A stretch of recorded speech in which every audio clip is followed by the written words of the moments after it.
Welcome back to the channel, everyone. If you've been following along, you've seen that we had our Porsche 914 that we just painted it, and now it's come fresh out of the paint booth. And now we're gonna start the process of the cutting and buffing.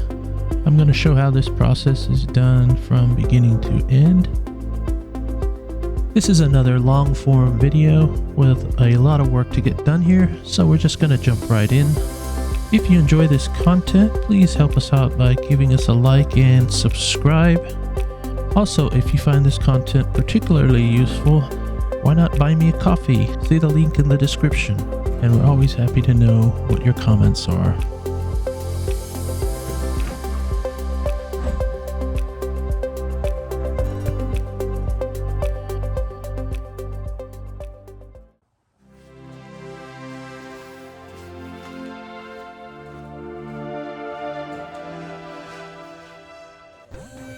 The best thing is if you can do this cut and buff work within the first week or two of after painting the car.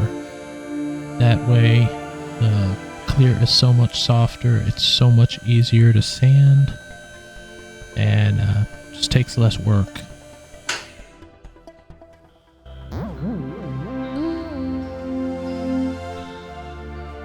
Okay, so I'm going to begin the process of denibbing and cutting and buffing the paint.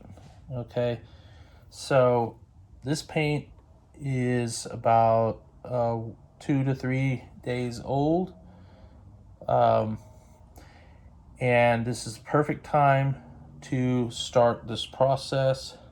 The longer you wait, this clear will get harder and harder. It makes it harder to sand.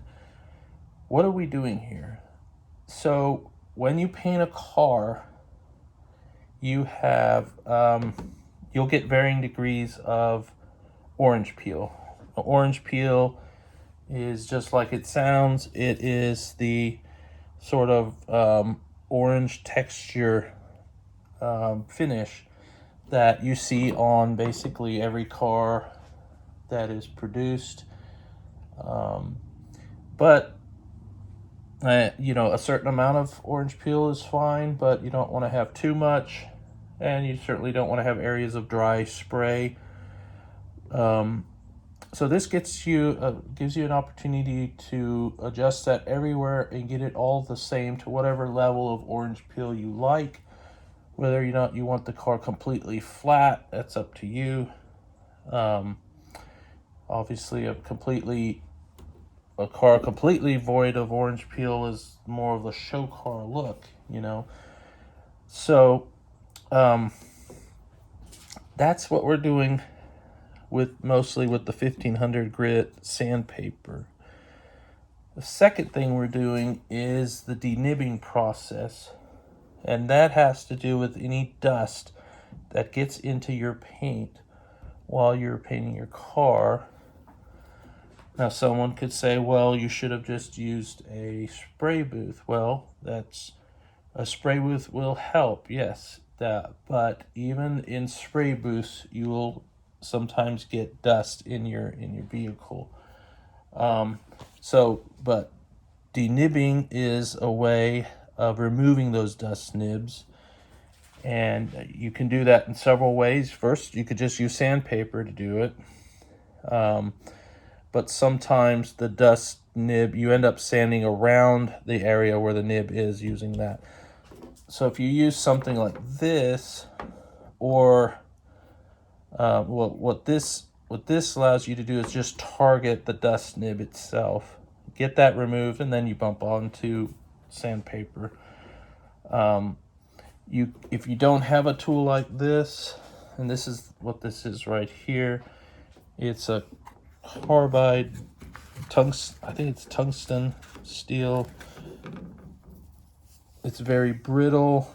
That's why they give you this little string, so you can wrap it around yourself so you don't drop it, because if this drops and hits the floor, it's likely to shatter.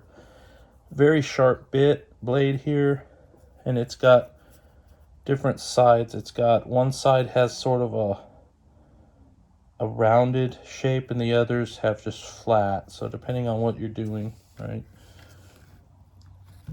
If you don't want to use something like that, you can also use a razor blade that has tape on both sides to keep it from damaging the paint. I think this works a lot better, and I've used this recently on a few cars and it just seems to work better if you learn to control it. If you're not careful, you can damage your paint with this, but you got to learn how to use it really. So that's what we require for this, and then we require, I like to use paper towels to wipe down the finish, get the sanding residue off so I can see how it looks, and of course water to help with the sanding. So I'm going to start on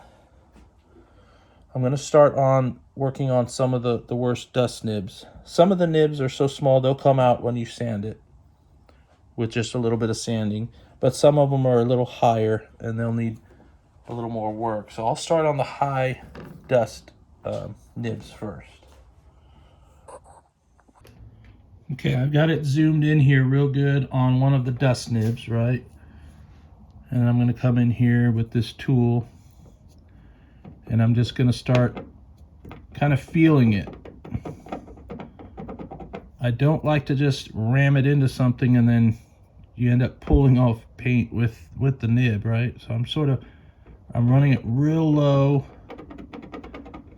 almost parallel to the surface, and I'm just running it back and forth over it. I don't want it to grab, right?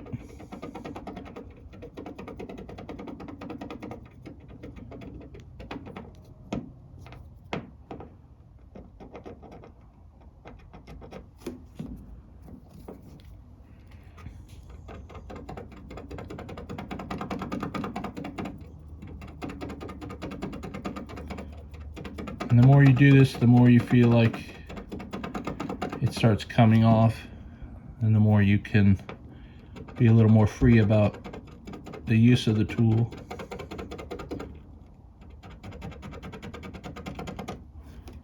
But yeah, I'm just taking off a little bit of that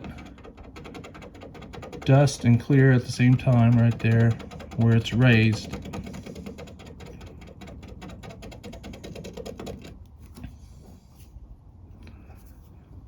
And I'll just check it every now and then with my finger.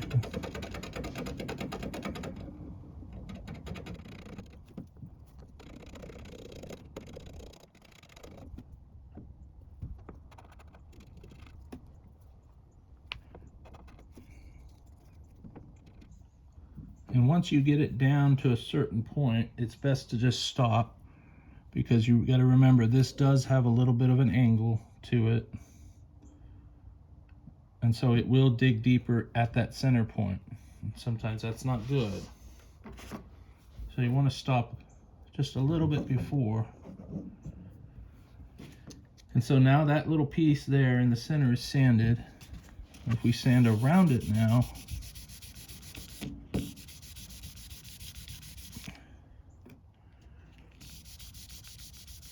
more or less see that it's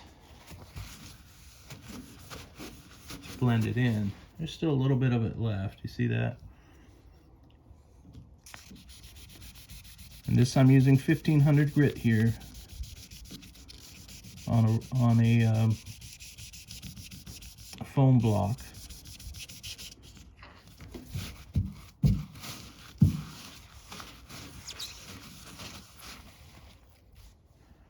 Still just a little bit of it left. Seems like there's a little bit of an indentation there.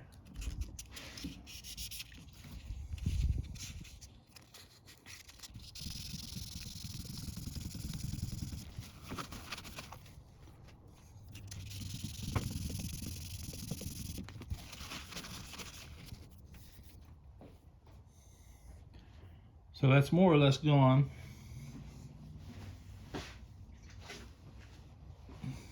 And that area is sanded flat, right? So if you put a little water in it, you can kind of see what it's going to look like when we buff it out. But that dust nib is pretty much gone. And so now we just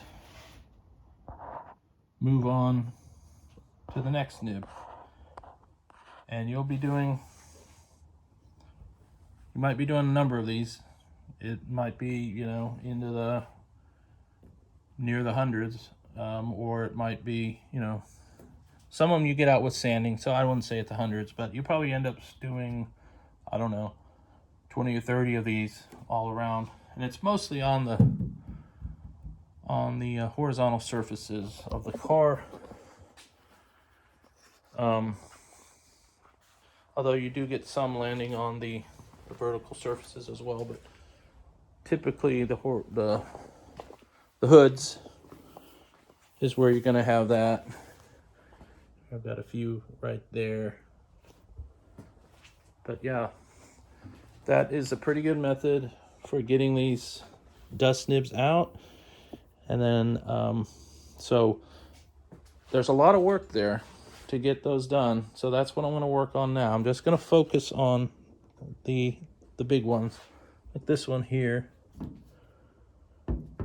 I can see it and feel it, you know, and so I'm just going to go around and look for the most egregious ones and do those first, and then maybe do another round looking for the next egregious, and then third egregious, and then at that point I'll probably stop and then just sand everything.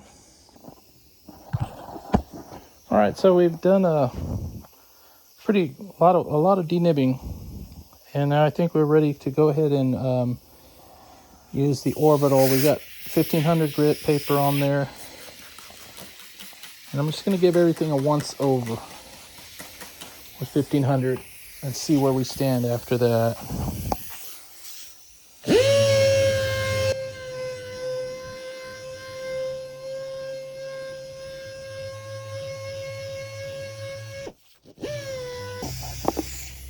I've actually switched out to some 1200 grit. The 1500 I had, but it was old. It really wasn't doing it. So I'm going to just redo the 1200 and then switch off to hand sanding with 1500.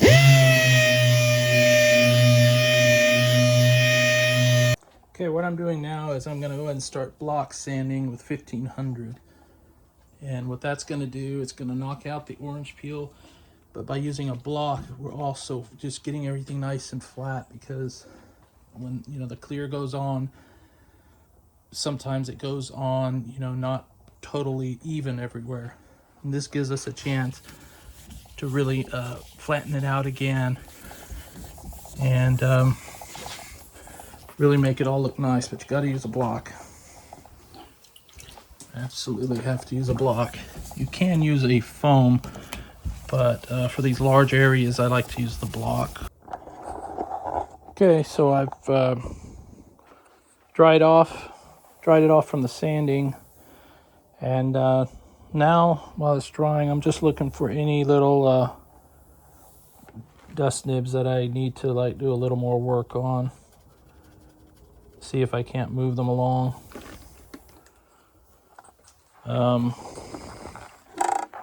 You know, stuff like this, it will show, it will look kind of bad in the paint. Not really bad, but you'll be able to see that. So we need to work this out a little more.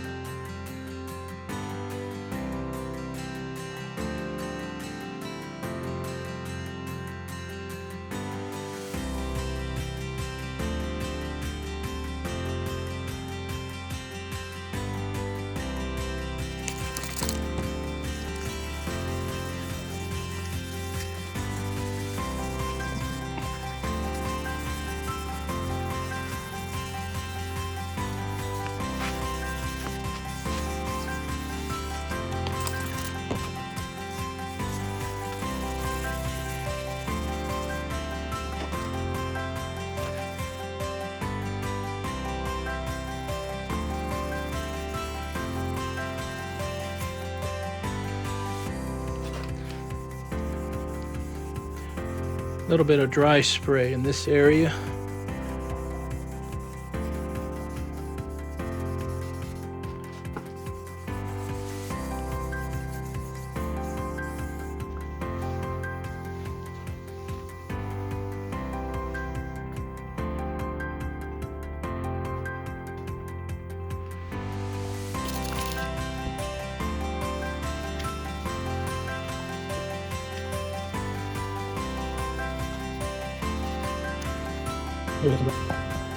Here we have some dry spray.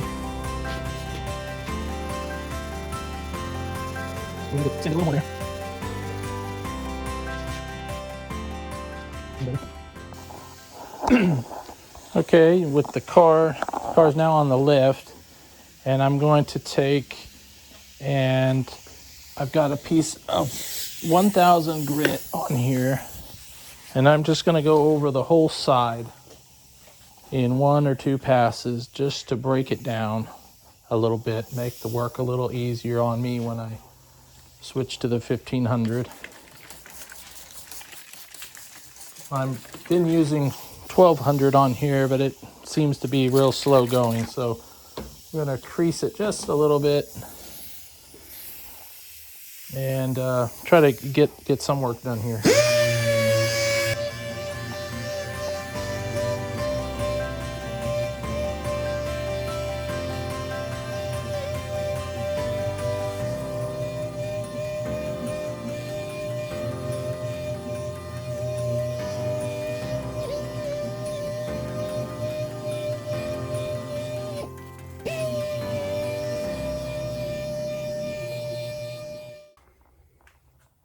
And looking at the car here up close, we do see some very minor micro runs. Really wasn't noticeable at all until we put a little sanding on it. I won't have to do much to those at all. I'll just run the sandpaper over it and they'll be gone. They're just so faint. If it was a big run, I'd be using this all over it. Probably take me an hour in each one or more.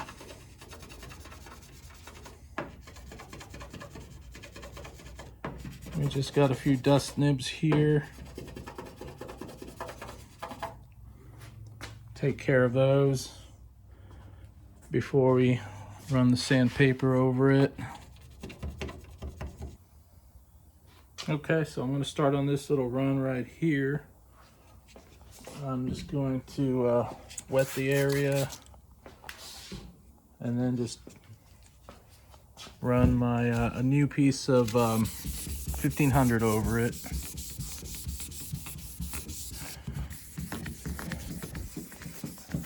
Just typical X blocking pattern. Just going to make the whole area nice and flat. That's a real thin run there, so it's not one that I need to, use a razor blade on or anything like that. So I imagine with a few passes like this, we're going to get it almost gone, and then we'll just keep working it. And then I'm going to go ahead and just sand this whole area now with the 1500. You can see how the orbital has knocked it down considerably for me, and that's all I want it to do. I like to take over from the orbital, and that way I can achieve control over what's going on. And of course, using the block is always going to make it nicer than just using the orbital. So when you do have a run, these little fest tools can really help with that as well. I mean, that's a minor run, but you can see how it just sort of scrapes that off for you. And you get most of it off, and then the rest you do with the sandpaper, with the block. Now when you're sanding and you come close to edges, you want to be a little more careful there. And what I always do I never sand the edge. I always just come right up to it. Because the edge is going to be so easy to burn through the clear. And then, well, that's another story. But if you stay away from the edge, and sometimes I just keep my finger like this, so my finger is guarding the edge. And that goes especially for pointed areas like this. You would never want to sand this. Just maybe give it one pass, you know, like if you need to, you know, like this. But you do not want to you do not want to block sand, anything like that. That will take that paint off in just a matter of strokes. Okay, now that I've block sanded the whole door, now I'm going to look for, and I've got it basically at an 85% level. I'm going to look for any dust nibs that are still needing to be addressed. And these are likely ones that the fest tool will not be able to get out. And for those, I'll need to tackle each those with a little sanding targeted in that area. Now, obviously, we don't want to, you know, like press in just one area. We do want to do a surface around them to take them out. And then once we get all of those out by targeting, then we will sand the whole thing to get it to 100% level. So this is a little bit of targeting here, but not very aggressive. Okay, and so there is our finished door. It's basically ready for buffing, and I'm going to move on to another panel. Now that doesn't mean that I might not walk by this one and see something that needs a little more work, but I would say it's at the 95 and above level, 95%. And now I'll move on to the next panel. So let's take a look at the fender here and the door. This is following the sanding with 1000 grit paper on the orbital. And you can see there's some certain lines and patterns in there. And what this is just the way that the clear laid down when it went on. Here it looks like we have some faint impressions of some of the body work underneath. It's very faint, and you really couldn't feel it before you put it on. And it's nothing really to worry about, because we're going to block it all out, and it won't be visible at all. But that's what cutting and buffing gives you the chance to do, is to get rid of any imperfection, whether it's in the body work or with the way that the paint with the clear laid on. Sometimes what happens is there's shrinkage in the underlying primer often. And so although it looked blocked out fine and everything, but then once you put the color on in the clear, there's a little bit of shrinkage in it. So that's what you might be seeing there. Sometimes you'll buff it out and it kind of comes back, but what you have to do there is just buff it again and sand it and buff it again, and it will be gone. So this is all Nothing to worry about. It's just part of the process.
So this is after one pass of block sanding, and we see we're starting to get these artifacts to disappear. We've still got a little bit here left and around here, so we'll do some more block sanding.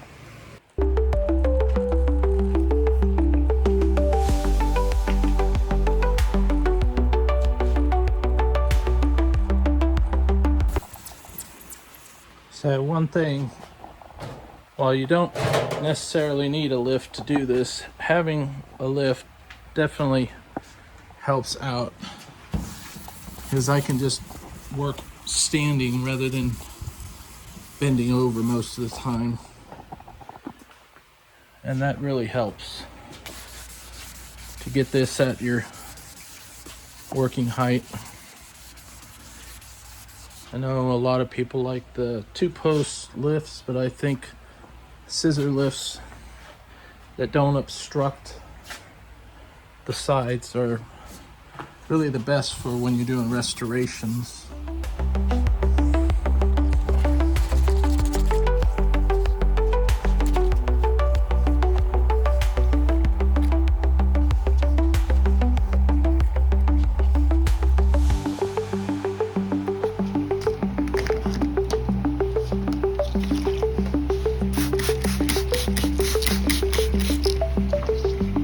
And did you know that the 914 has a built-in water bottle holder? So now I'm going and I'm sanding everything with 2000 grit.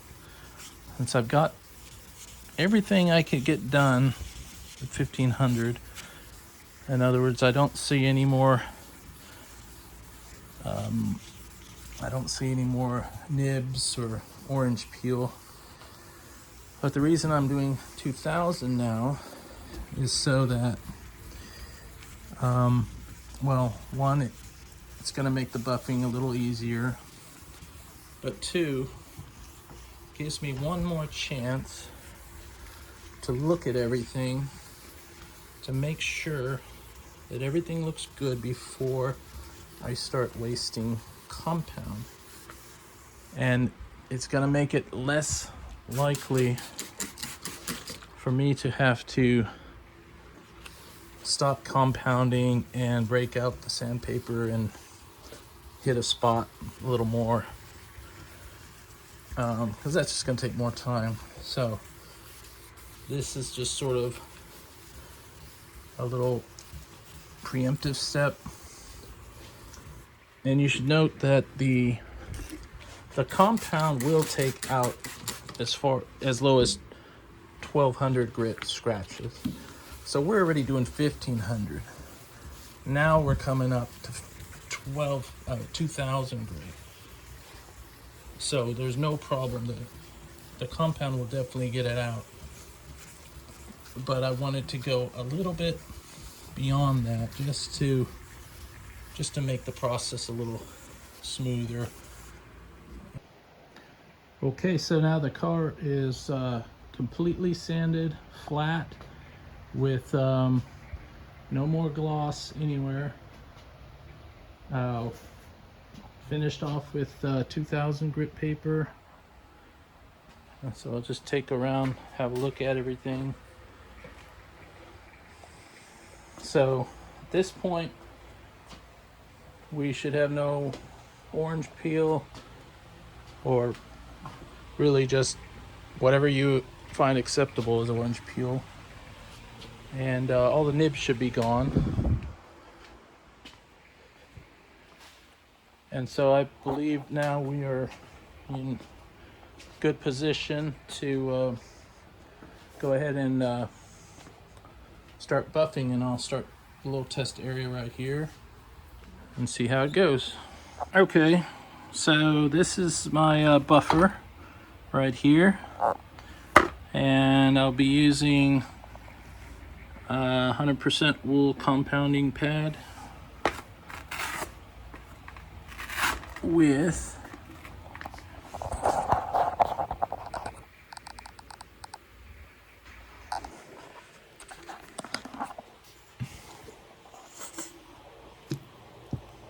And it's a good idea to leave your tape and plastic work on until you do all the buffing, as it helps to keep everything clean.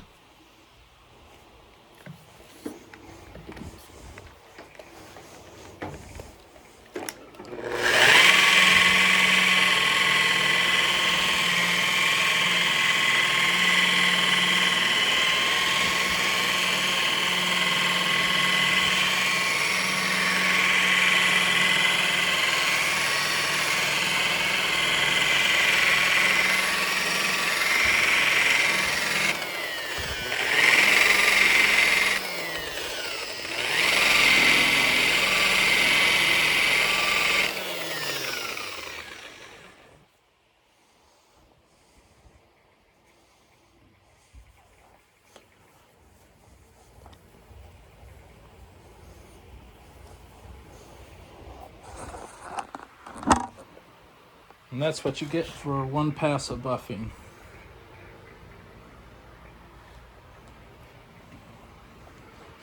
But we're not done yet, so I'm going to put a little more on. Same area.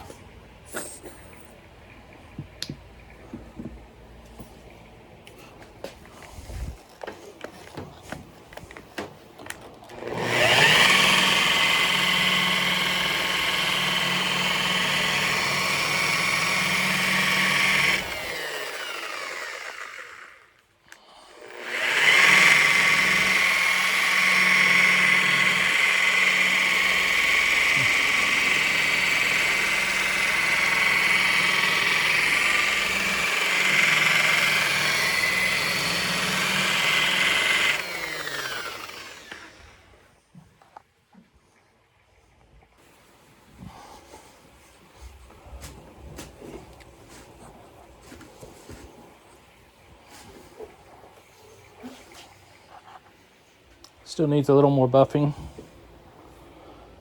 but you get the idea, right? It's looking good.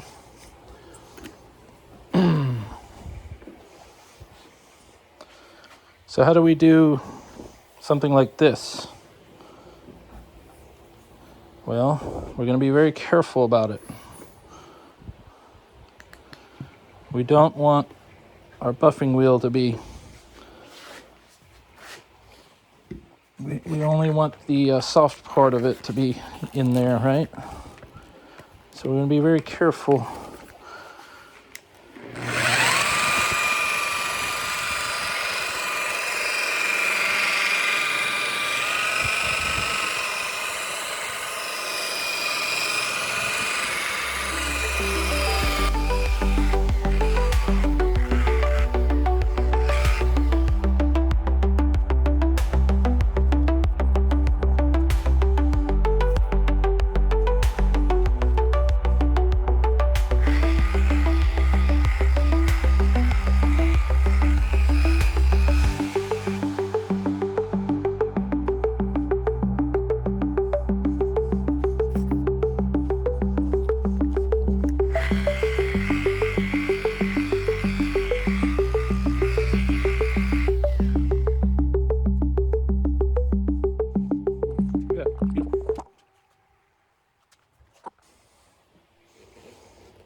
Look at that.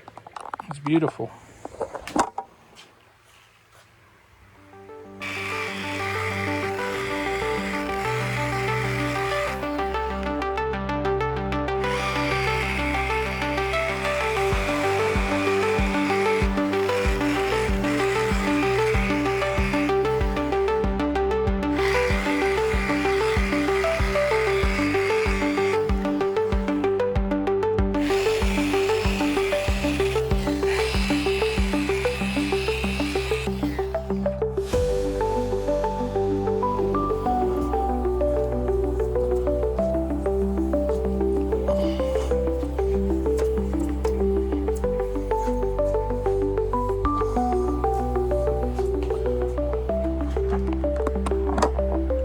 Just look at that shine that we're getting there.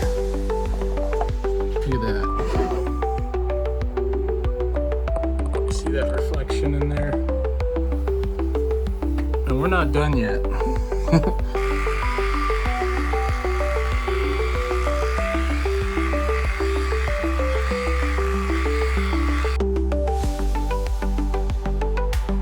There was a bit of a change of plans in that it was decided not to run the 1.7 liter engine displacement badge on the right there.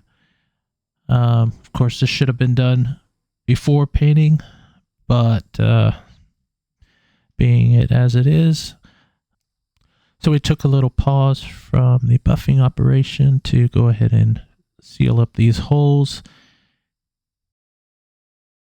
I'm going to then now have to fill these in and then probably reshoot this whole area right here. And so, okay, that's the next step.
Now, one thing to note, and it's very important, it's that the compound is really what is essential here, and that's what's doing the work, that's what's doing the polishing.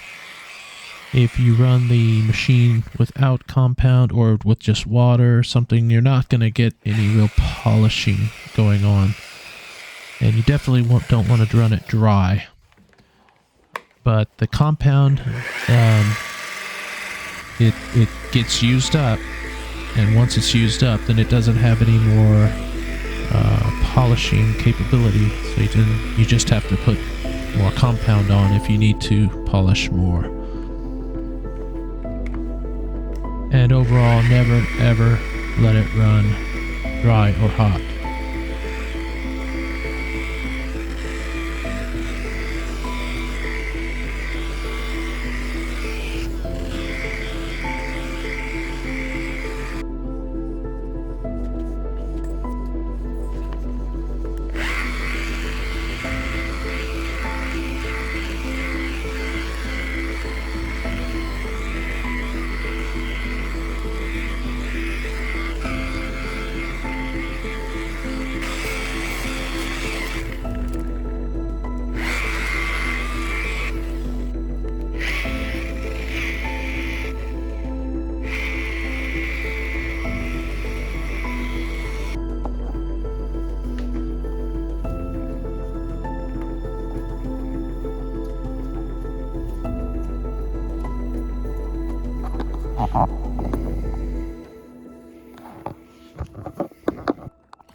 Okay, it's the following morning after doing all of that buffing, and commonly happens is something called dieback, where the gloss that you achieved kind of goes back. Well, I don't know if you can see it, but it's not as glossy there in these certain areas that I've laid out some compound. So basically gonna just run that buffer over those areas again and restore that gloss. Okay, now what we're gonna do is we're going to go over the whole car again. And this time we're going to be using a foam pad. This one's a little worn already, and we'll swap it out if need be. But that's the idea, go over the whole car with the foam pad. And this should be the final buff of the car. So this is about how much compound I'm putting on. And one thing to note is that with this stuff, you can use this for this final stage too. I know there are some products that are like 2-stage, where you use one product for one and the other product for the other, the foam. But this stuff just seems to work and get it all done with one product. So that's why I like it. And it smells nice too. And it cleans up with water.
Now, once the compound sort of gums up like that and doesn't move freely, there's no sense in buffing that. It's just gonna get hot and could damage your paint.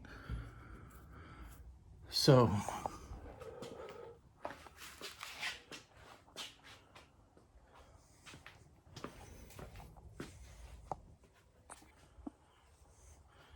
and then for cleaning this up, I just like to use the microfiber towel. It's a little softer than the terry towels that I was using for the other phase.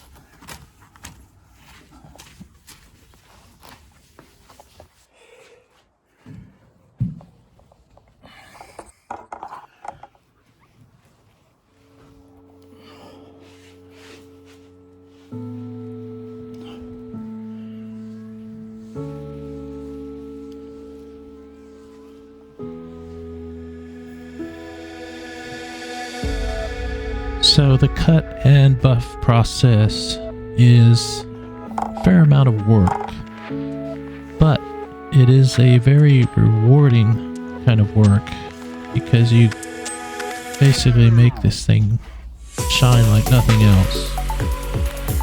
and you get to touch your car all over. So, for whatever that's worth. And you get to admire your car. I guess that's what I'm trying to say.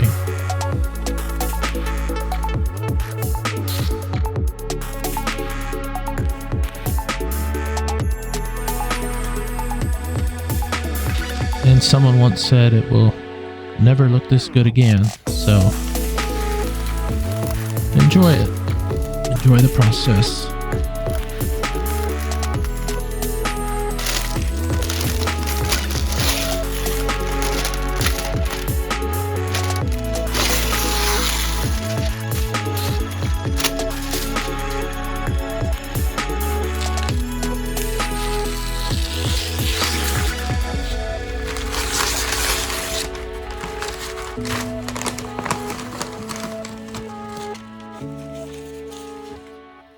Now watch how I am removing this tape here. I'm keeping it very low to the surface. This is so it's less likely to rip the paint off of the body.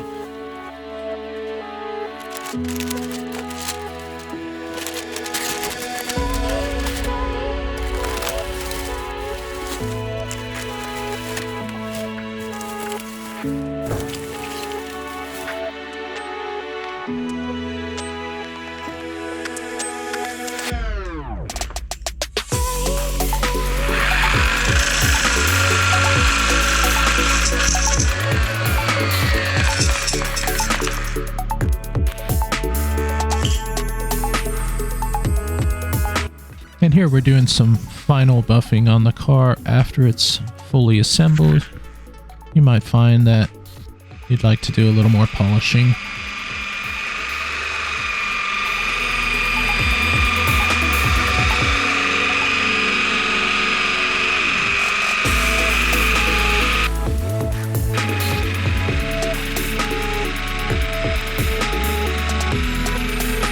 And this camera shows the color of the Alaska Blue, I think in a little more fidelity to what it actually looks like.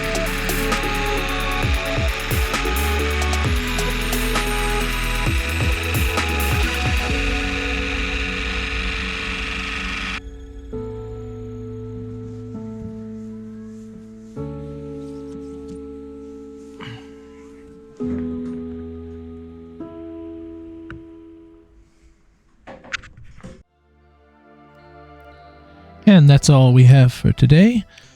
Join us again as we continue on in this crazy project. Until next time, tschüss. And don't forget to like and subscribe, and to buy me a coffee. And if you buy me a coffee, I probably buy the rabbit some snacks. How's that?